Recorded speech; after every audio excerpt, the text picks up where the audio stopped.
My fiancée went to a beach trip with friends and came back pregnant. I have been engaged to marry my fiancée for approximate 4 years, together for over 10 years. We had our ups and downs, probably like most, but it was never due to anything dubious, as far as I'm aware. I have been sensing, feeling, and seeing new red flags pop up about 6 months ago when my SO started a new job. I had supported her throughout her education prior to this new job, and we were both excited that she would be able to pursue a career with her new credentials. Now that she's been on the job for a few months, she started making new friends. So, the first few red flags were her staying out very late, 3 a.m., or staying out overnight. She states she slept at her sister's house, and not coming home until the morning after. I am one to trust, so I let it go without further investigation. Then, she goes out of state to a beach, about 6 hours away with her new friends from work, or so she told me at the time.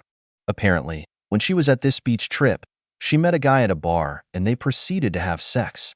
So, 8 weeks ago, my SO comes home after the trip and a day later, she states she needs to leave to rethink our engagement and relationship. I am blindsided, obviously, because I've been carrying on like normal, not knowing anything was really going on. At this point, I don't know about the cheating. I asked her to stay and offered to go to counseling, but she insisted and left and was, supposedly, sleeping at her sister's house.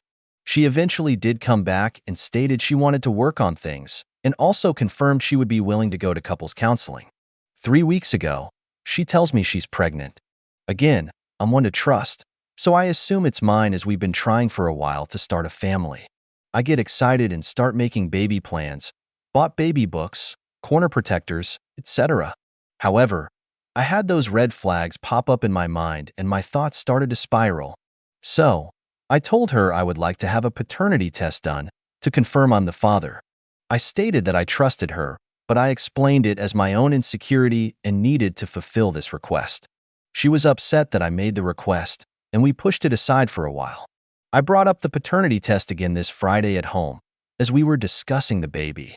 She broke down at this time and told me she's been cheating on me and that she is 100% sure that the father is the other guy.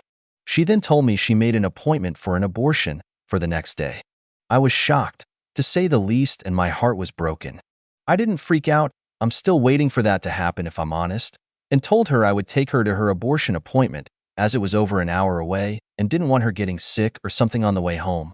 She later tells me that she met this guy on her beach trip when they had sex and then they met up again, I assume during her other stay at her sister's, but she denies this, and had sex for a second time. What she tells me could be more than twice. She told me the father told her that he wants nothing to do with the child, and he recommended her to get an abortion.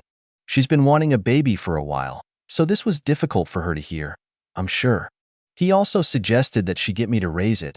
I guess they talked about me. Who knows? Maybe if I wasn't talking about the paternity testing, I would have fallen into that. I have promptly left our apartment and moved back in with my parents.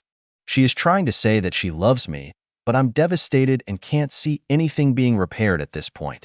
I am just so upset about the life we had being destroyed and I lost my companion and all the other things that crumble alongside a relationship dying. I guess I'm looking for some advice on what to do next, or for some insight on how to start feeling the effects of this because I feel dead right now. Update 1. Thank you for all of the support. Reading these comments is helping me cope with the situation, so I appreciate it. I have moved out about 85% of all of my stuff. Some of the remaining items are in storage and bundled together, so I will have to schedule some time with the ex-fiancée to go through it all, but once that last trip there is done, then I'll be completely moved out. I have everything of significant value out of there. Update 2. The lease was terminated and of course she wasn't fully moved out yet, so I had to go over and help her get rid of the remaining items. I was under the impression that it was a ton of stuff still, but luckily it wasn't too bad and only took me about 2 hours and we got everything out of there. I said goodbye after that with no affection and left and haven't seen her since. The only other remaining item was car insurance, which I terminated and obtained a new policy. Texted her that the policy was terminating and she had 10 days to find a new policy, so I gave her plenty of time to look for one. Who knows what she did, but that's not my problem. I haven't spoken to her since I texted her about the car insurance. She hasn't attempted to contact me in any way. Not that I want her to. On the contrary, I'm very pleased she hasn't tried calling me or whatever. I spoke with the landlord and was told that I would be receiving documentation regarding my early termination fee and how to settle that. I went online to their renter's portal, and my account has been deactivated so I can't view anything. The landlord did state that they had another renter lined up already. Other than that, I've been doing well. I still have yet to get upset emotionally. Like I haven't shed a single tear about her or our relationship dying. I feel free, I suppose. I've been busy at the gym, busy with my side work, and enjoying my hobbies whenever I want to. I also scheduled a rock climbing and hiking trip with one of my best friends that I never get to see. It's so liberating doing things that I want to without having to check with someone else or make sure money is good or make sure our schedules are set. I can just do whatever I want, and it's awesome. One of the comments in this post said that I haven't been upset because my future self knows how great my life will be one day, and I believe in that more every day.